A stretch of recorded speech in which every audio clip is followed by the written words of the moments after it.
ये वाकया 2 मार्च 1981 का है। एक आम सा दिन जब 141 मुसाफिर और 9 अमले के अरकान अपने मामूल के सफर पर थे। पीआईए का फ्लाइट नंबर 326 कराची से पेशावर के लिए रवाना हुआ। मुसाफिर खुश, अमला पुरसुकून। लेकिन कुछ मिनट बाद सब कुछ बदल गया। तैयारे में अचानक 3 मुसल्ला अफराद खड़े हो गए और चीख कर बोले, ये जहाज अब हमारे कब्जे में है। मुसाफिर खौफजदा, क्रू परेशान। पायलट ने पुरसुकून रहते हुए जहाज को महफूज रखने की कोशिश शुरू की। तैयारे का रुख मोड़ दिया गया। कराची से पेशावर के बजाय ये जहाज काबुल अफगानिस्तान की तरफ बढ़ गया। हाईजैकर्स ने धमकियां दी।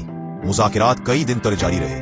मुसाफिर डर के मारे खामोश और हर लम्हा मौत का साया महसूस हो रहा था।